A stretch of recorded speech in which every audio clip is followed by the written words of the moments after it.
안녕하십니까. 나정용입니다. 주는 나를 기르시는 목자여, 나는 주님의 귀한 어린 양. 푸른 물밭, 맑은 시냇물가로 나를 인도하여 주신다. 주는 나의 좋은 목자, 나는 그의 어린 양. 저를 따라 꼴을 먹여주시니 내게 부족함이 없어라. 벌떡 일어나 내다보니 이 추운 날 창문 밖에서 들려오던 찬송가는 구산국민학교 1학년생인 신혜정이가 학교에서 돌아오며 부르는 것이었습니다. 아주 명랑하고 구김살 없는 모습이었습니다. 조금 전 직원 예배를 드리며 우리 앞에 있는 모든 문제를 주님께 온전히 다 맡깁니다. 믿음으로 오늘을 시작하게 인도하여 주옵소서라고 기도했건만 도무지 앞뒤가 맞지 않는 이 살림을 어떻게 이끌고 나갈 것인지 덩그러니 혼자 고아원 사무실에 앉아 이런저런 궁리로 씨름을 하며 고민하고 있을 때였지요. 찬송하며 올라오던 혜정의 티없는 모습은 그대로 한 줄기 환한 빛이었습니다.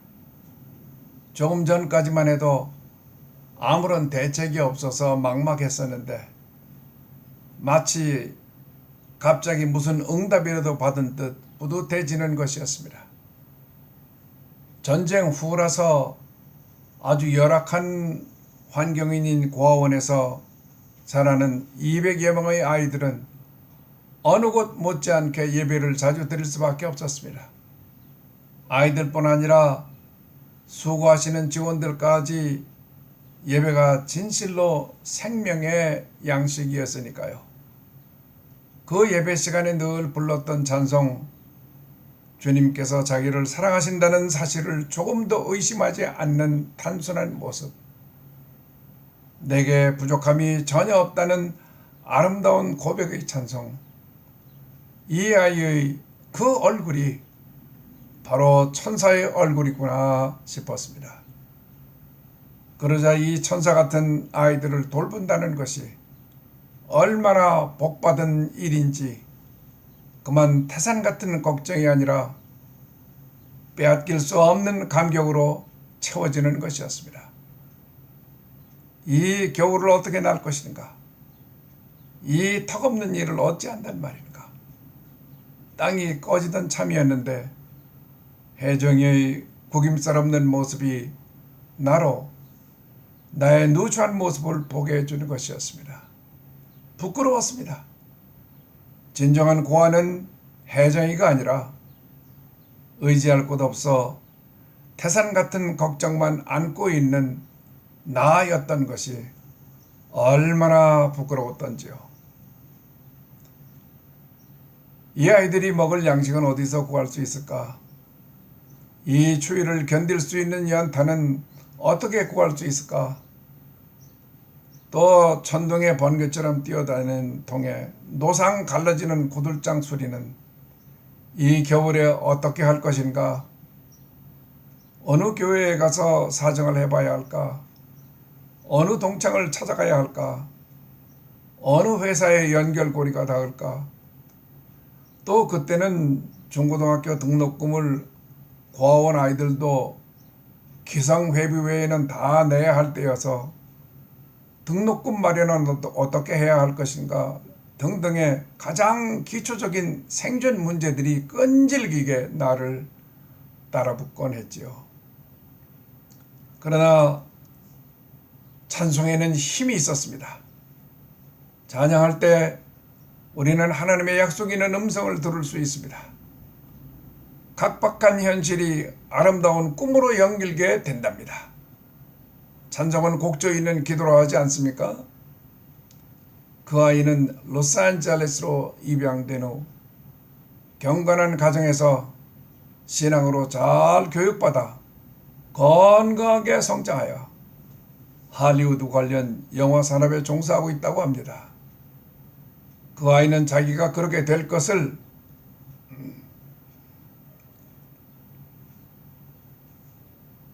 이미 알기라도 한 것처럼 미리 기쁨의 삶을 노래 부르며 살았던 것입니다. 우리를 향하신 주님의 뜻은 항상 기뻐하라입니다. 그는 고아와 같이 우리를 버리지 아니하시겠다고 약속하셨습니다. 할렐루야! 문제는 우리 자신입니다. 우리가 때때로 우리 자신이 너무 크고 강하고 자신만만합니다. 수고하고 무거운 짐진자들아 다 내게로 오라. 내가 너희를 쉬게 하리라 말씀하셨건만 너무 쉽게 그 언약의 말씀을 잊어버리고 고생을 자초하곤 합니다. 그러나 그분께서는 당신의 자녀인 우리를 결코 포기하지 않는 분이십니다. 말씀하셨잖아요. 상한 갈대도 꺾지 않으시고 꺼져가는 심지도 끄지 않으신다고요. 그런 거로 항상 기뻐할 수밖에 없는 우리입니다. 믿음은 하나님을 하나님으로 하나님 자리에 모시는 것입니다. Let God be God. 나 자신이 모든 책임을 다 짊어지고서 하나님 자리에 앉아서 하나님 노릇하는 것이 아닙니다. 우리들이 살고 있는 지구를 생각해 보면 바로 알 수 있습니다. 일정한 가속도가 계속해서 주어지지 않았다면 지구를 둘러싸고 있는 대기와의 마찰로 인하여 지구는 벌써 회전 속도가 느려졌던지 아니면 회전을 벌써 중지하고 말아 인류는 대혼란에 빠졌을 것입니다. 한순간도 주님의 손길이 당신께서 손수 창조하신 피조물과 인생들에게서 떠나신 적이 없습니다. 하나님을 우리 아버지로 믿는 우리가 항상 기뻐해야 할 이유가 여기에 있습니다. 하나님께서는 부족한 우리를 쓰셔서 당신의 최고의 목적을 끝내 이루실 것이기 때문입니다. 그런 거로 우리의 진정한 기쁨은 현재 나를 둘러싸고 있는 환경에 뿌리를 둔 것이 결코 아닙니다. 오히려 주님을 믿는 믿음으로 전능하신 나의 하늘아버지를 더 깊이 경험하고 확실히 깨달아 알아가며 그 한이 없으신 사랑과 은혜의 다스림으로 나의 삶에 개입하심으로 나의 매일매일이 점점 온전해질 것임을 믿으니 확실히 믿으니 기쁨이 넘치게 되는 것입니다.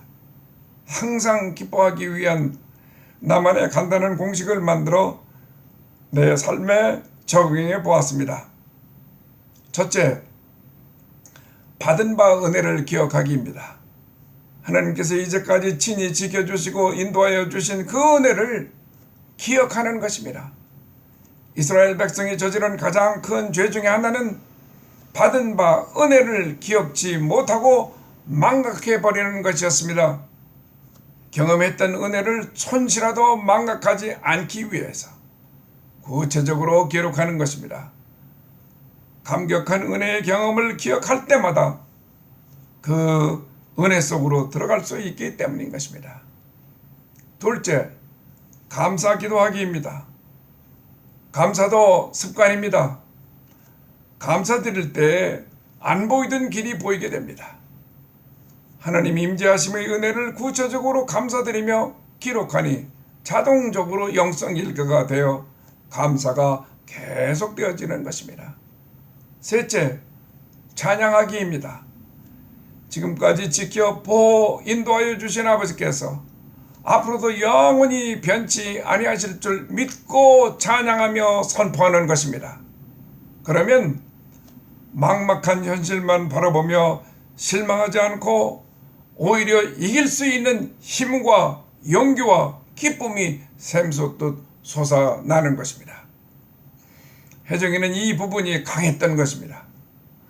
찬양함으로 하나님의 신비, 그 놀라운 생명력이 피곤한 이웃에게도 구원의 기쁨을 전하게 되는 거죠.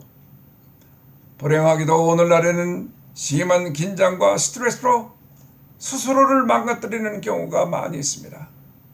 믿음 없이는 이웃은커녕 자신도 똑바로 서지 못하는 것입니다.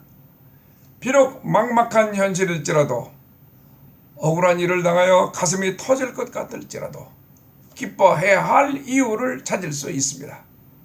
비록 몸은 감옥에 갇혀 있어도 기뻐하라, 내가 다시 말하노니 기뻐하라고 외친 바울같이 그 기쁨은 세상의 기쁨과 구별되는 주 안에서의 완전적인 기쁨입니다. 하늘아버지께서 위로부터 주시는 기쁨입니다. 기쁨은 하나님 자녀들의 특징입니다. 왜냐하면 이 세상에 결국은 하나님이 답이심을 알기 때문인 것입니다. 바울과 같이 부활하신 그리스도와의 친밀한 교제를 통해 기쁨을 맛보며 누리십시다. 그가 기뻐해야 하는 이유를 알았듯이 우리도 분명하고 확실하게 압시다. 그렇습니다. 현재의 고난이 장차 나타날 영광에 비해 아무것도 아닙니다. 고난은 잠깐이지만 성도에게는 영원한 영광이 기다리고 있는 것입니다. 지금의 고난 가운데서 성도가 겪는 모든 아픔과 곤란한 상황을 알고 계시며 언제든지 도와주시는 사랑의 손길을 잊지 마십시다. 이스라엘의 성군 다윗도 엔게디에서 어두운 광야 생활을 한 적이 있습니다. 그곳은 마실 물도 없고 낮엔 장렬하는 태양볕과 밤에는 살을 애는 듯한 추위를 견디다가도 언제 사나운 들짐승이 공격할는지 모르며 언제 갑작스러운 모래 폭풍이 불어올지도 알 수가 없는 곳이었습니다. 그곳에서 도무지 생각지도 이해할 수도 없는 일이 벌어졌습니다. 하나님과 날로 더욱 가까워졌으며 오히려 삶이 단순해졌던 것입니다. 그때야 비로소 하나님과 대면하게 되었고 하나님을 바라볼 때에 그분께서 살려내셨던 것이었습니다. 할렐루야! 광야 같은 변화 많은 이 길을 주님의 자녀답게 항상 기뻐하라 하신 말씀을 기억하며 영원을 가는 구별된 삶으로 승리하시길 바랍니다. 기억하십시오, 여러분. 우리는 어두운 곳을 밝게 하는 세상의 빛이요, 아름다운 세상을 썩지 않게 하는 소금으로 하나님의 소원이 맡겨진 귀하고 엄청난 사명자들입니다. 이것이 우리가 세상에 쓰러질 수 없고 항상 기뻐해야 할 이유입니다. 할렐루야! 오늘 저는 심전도 사진을 찍었습니다. 심장 전문의께서 내 심장 뛰는 소리, 그 맥박 소리를 들려주더라고요. 그 엄청난 소리에 입을 다물 수밖에 없었습니다. 그 소리는 분명 내 심장 안에 그분께서 계심이었습니다. 그분께서 주장하시는 대로 순종하여 온전히 남은 삶을 바치려 합니다. 더 기뻐할 수 있게 되었습니다. 할렐루야!